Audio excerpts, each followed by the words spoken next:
আৰু এই মুহূৰ্তত আমি জনাম যে খানাপাৰাত উপস্থিত হৈছে শৃংখল চলিহা। এখন গুৱাহাটীৰ পৰা এখনো গাড়ী মেঘালয় ৰেজিষ্ট্ৰেশ্যন গাড়ী ইয়াত সোমাব দিয়া নহ'ব।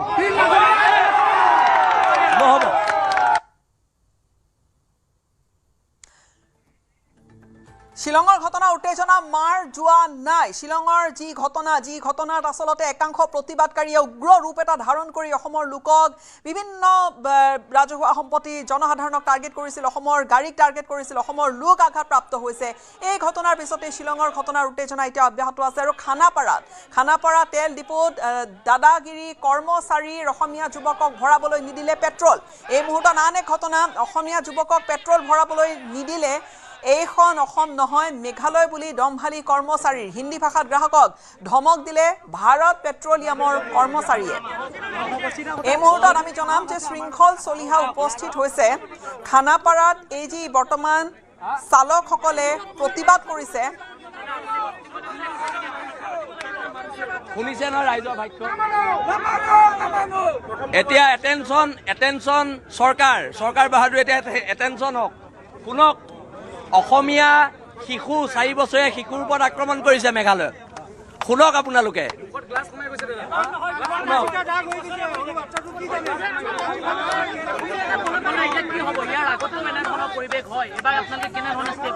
আক্ৰমণ হৈছে, প্ৰত্যাক্ৰমণ হ'ব। আমাক মাৰিছে, উল্টাই মাৰিব।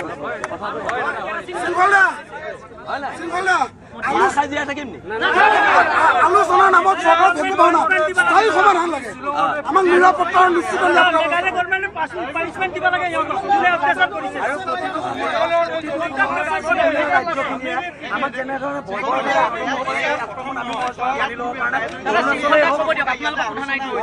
নাই ঠিকে আছে।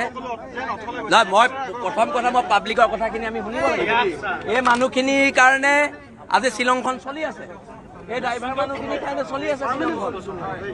আৰু সদায় মাৰিব প্ৰত্যেক বছৰে।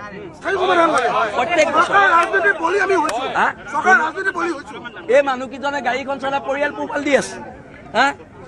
কোনোবা স্কুলৰ ল'ৰা ছোৱালী পঢ়াই আছে।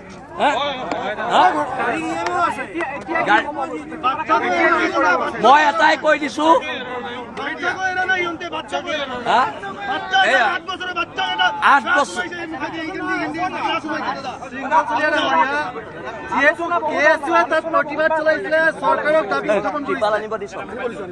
এতিয়া কথাটো হৈছে আক্ৰমণ হৈছে যেতিয়া প্ৰত্যাক্ৰমণ। ঠিক আছে, আছো ইয়াতে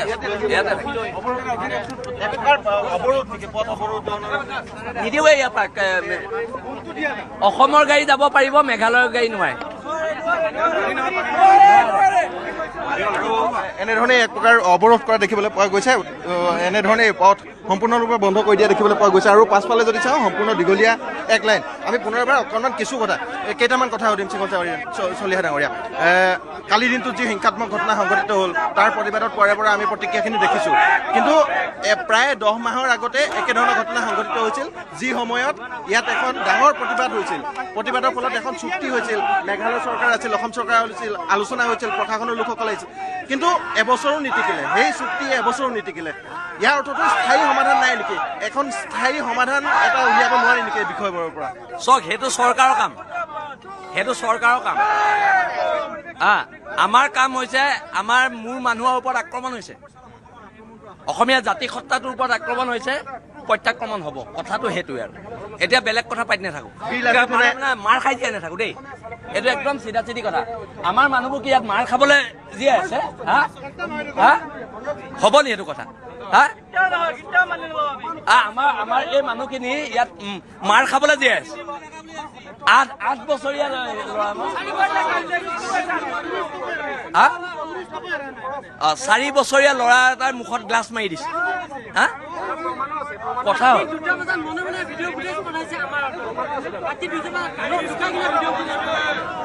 এইটো। আছো, এম্বুলেন্সটো আহিব দে। গতিকে এই পৰিৱেশ দেখিবলৈ পোৱা গৈছে। আৰু আমি পিছলৈ যদি গোটেই পৰিৱেশটো দেখিবলৈ যত্ন কৰোঁ। আৰু এনেধৰণে পথ অৱৰোধ কৰা দেখিবলৈ পোৱা গৈছে, সম্পূৰ্ণ পথ অৱৰোধ কৰিছে। কিন্তু যিসমূহ এম্বুলেঞ্চ আছে এম্বুলেঞ্চসমূহ যাবলৈ দিয়া হ'ব, কিন্তু তাৰ পৰিৱৰ্তে যিসমূহ বাহন আছে বাহনসমূহ সম্পূৰ্ণৰূপে আবদ্ধ কৰি ৰখা। আমি পিছলৈ যদি গোটেই পৰিৱেশটো দেখুৱাবলৈ যত্ন কৰোঁ, কেমেৰাত সঞ্জয়ে কিছু খানাপাৰাতো যথেষ্ট উত্তপ্ত পৰিস্থিতি বিৰাজ কৰা পৰিলক্ষিত হৈছে। চালকসকল ইয়াত একত্ৰিত হৈছে আৰু অসমৰ যিসমূহ যাত্ৰীবাহী যি বাণিজ্যিক বাহন মেঘালয়ৰ দিশে যাবলৈ ওলাই আহিছিল, এই বাহনসমূহ ইতিমধ্যে খানাপাৰাত তেওঁলোকে চালকসকলে লগ হৈ তেলে ৰখাই দিয়া পৰিলক্ষিত হৈছে আৰু যথেষ্ট উত্তপ্ত পৰিস্থিতি বিৰাজ কৰা পৰিলক্ষিত হৈছে। যথেষ্ট যান জঁটৰ সৃষ্টি হৈছে যিহেতু বাহনসমূহ ৰখাই দিয়া হৈছে। প্ৰথমে ইয়াৰ পৰিৱেশটো দেখুৱাইছোঁ আৰু তাৰ সমান্তৰালকৈ প্ৰথমে মই আমাৰ সৈতে আছে অসম ৰাজ্যিক চালক সন্থাৰ সম্পাদকগৰাকী, তেওঁৰ লগত কথা পাতিব বিচাৰিছোঁ। এই বস্তুটো সকীয়াই আছোঁ যে আমাৰ সৰলতাক তেওঁলোকে দুৰ্বল বুলি ভাবিব নালাগে। আৰু আজি এইটো প্ৰথম ঘটনা নহয় যি চালকৰ ওপৰত আক্ৰমণ কৰা, এইটো প্ৰথম ঘটনা নহয়, বাৰে বাৰে হৈ আহিছে। আৰু প্ৰতিটো টুৰিষ্ট ছিজনৰ আৰম্ভণিতে তেওঁলোকে এনেকুৱা ধৰণৰ ঘটনা কৰে। তেওঁলোকৰ যি দাবী আছে, তেওঁলোকৰ চৰকাৰৰ ওচৰত গণতান্ত্ৰিক প্ৰতিবাদ কৰক, তেওঁলোকক প্ৰতিবাদ কৰাৰ ধৰা হ'ল কনষ্টিটিউশ্যনেল ৰাইটছ দিছে, কৰক, আপত্তি নাই। কিন্তু এনেধৰণে কেৱল মাত্ৰ অসমৰ ৰেজিষ্ট্ৰেশ্যন থকা গাড়ীখিনিক টাৰ্গেট কৰি ল'ব, তেনেকুৱাকৈ কোনো ধৰণৰ গ্ৰহণযোগ্য কথা হ'ব নোৱাৰে। আৰু এনেদৰে যদি চলি থাকে তেতিয়াহ'লে আমি ছেইম উত্তৰটো দিবলৈ আমিও সাজু থাকিব লাগিব। আৰু আমাৰ প্ৰশাসনে আমাক কি কৰে, প্ৰতিটো সময়ত দেখা পাওঁ। সেইদিনা আগষ্ট মাহৰ 4 তাৰিখে আমি প্ৰতিবাদী কাৰ্যসূচী কৰিছিলোঁ চচলত, তেতিয়া আমাক প্ৰশাসনে ঠেলি হেঁচি বৰ্বৰতাৰে আমাক সোমোৱালে। এতিয়া মই বিচাৰোঁ যে পুলিচ প্ৰশাসনে তেনেদৰে দেখাওকচোন। তাত যেনেকৈ বৰ্বৰভাৱে বলি হ'ল অসমীয়া চালক, অসমীয়া পৰ্যটক, ইয়াতো কৰি দেখালে আমাৰ অসম পুলিচে আমাক এৰি দিব নিদিয়ে, আমাক ধৰি ল'ব। কথাটো হ'ল যে গণতন্ত্ৰ অকল অসমখনতে আছে নে বাকী চুবুৰীয়া ৰাজ্যবিলাকতো আছে, এই প্ৰশ্নটো সেইখন চৰকাৰলৈ। আৰু কনৰাড চাংমা ডাঙৰীয়াক মই এটা কথা সকীয়াই দিব বিচাৰিছোঁ যে আমাৰ যিসকল চালক আৰু পৰ্যটক বৰ্তমান তাতে আছে, যোৱাটো হৈ গ'ল, কিন্তু বৰ্তমান যিসকল তাতে আছে তেওঁলোকক সুকলমে ৰখাৰ দায়িত্ব তেওঁৰ। আৰু যদি সুকলমে ঘূৰি আহি ঘৰ নাপায় তেতিয়াহ'লে পৰিস্থিতি ভয়াৱহ হ'ব, কিন্তু অধিক ভয়াৱহ হ'ব। আমি কৈছোঁ যে 1 ইঞ্চি সোমাব নিদিওঁ, 1 ইঞ্চিও সোমাব নিদিওঁ।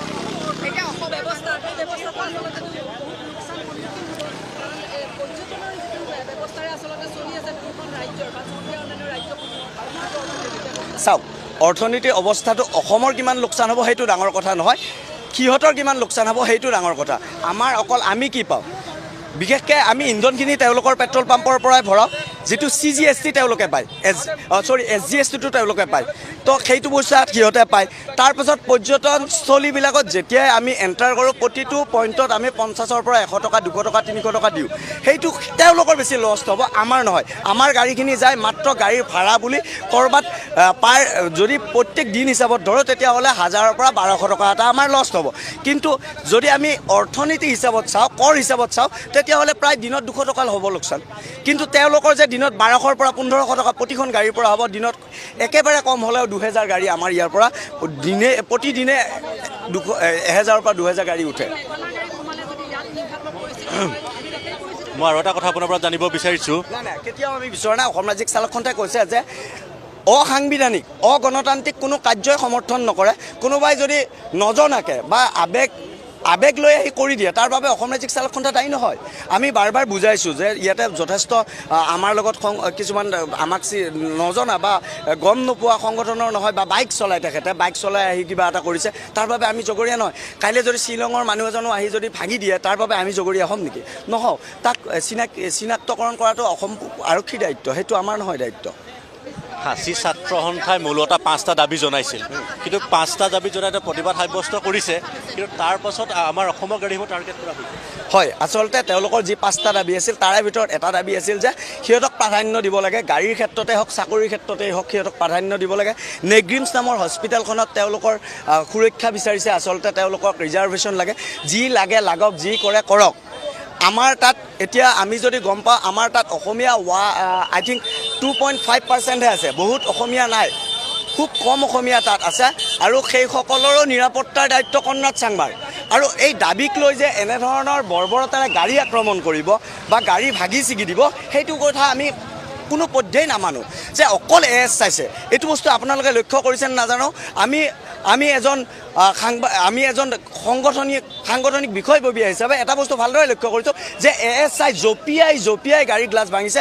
এটা সৰু পোৱালি আচলতে পোৱালিটোৰ গাত গ্লাছ সোমাই গৈছে।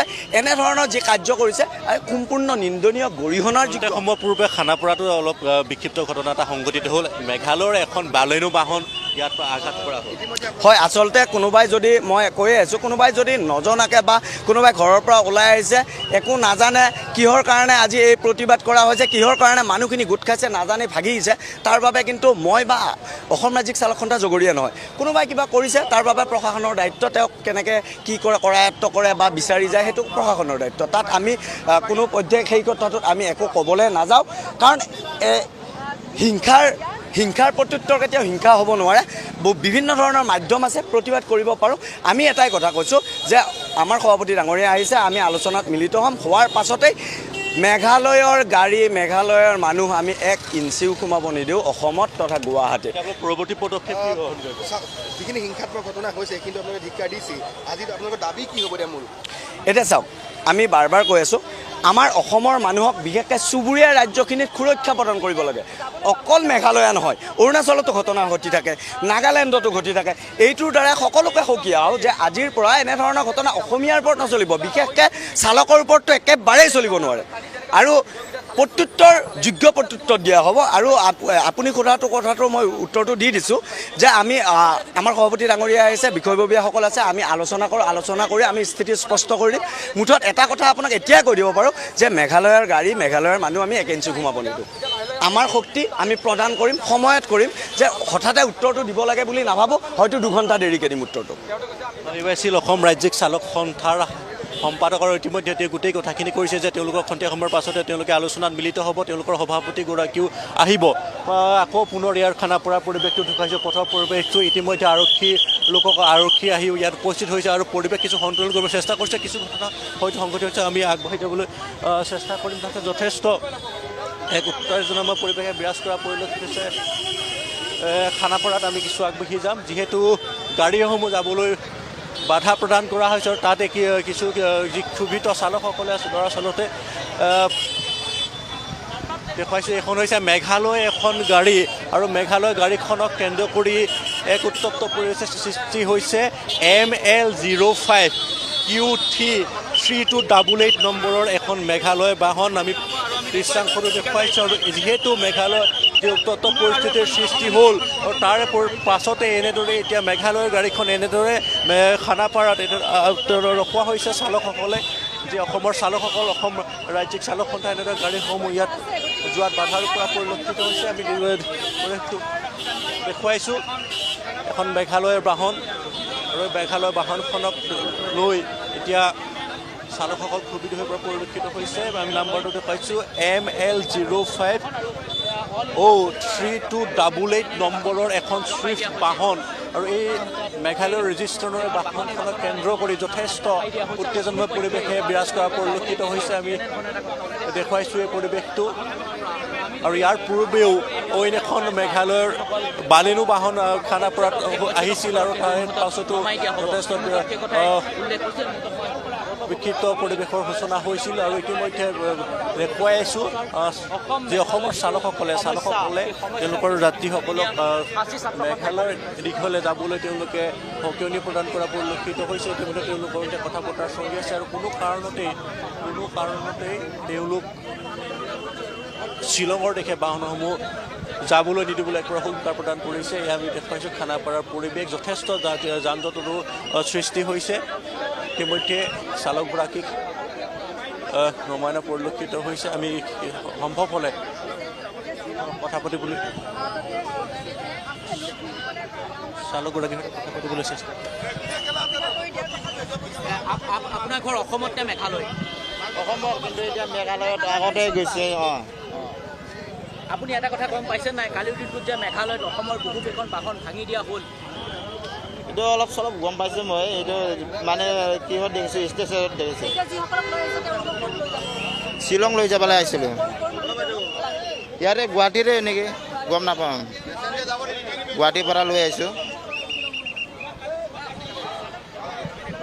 তেওঁৰ গাড়ীখন মেঘালয়ৰ ৰেজিষ্ট্ৰেশ্যন হয় যদিও তেওঁৰ চালকগৰাকী গুৱাহাটীৰ। আমাৰ সৈতে যাত্ৰী আছে, যাত্ৰীসকলৰ সৈতে কিছু কথা।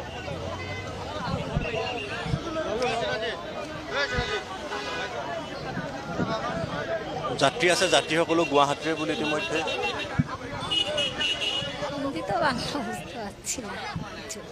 আমরা শিলং জায়গা कोलकाता हो गया। हाँ कोलकाता हो गया, शिलोंग जाएगा तो ये आदमी तो झमेला हो गया।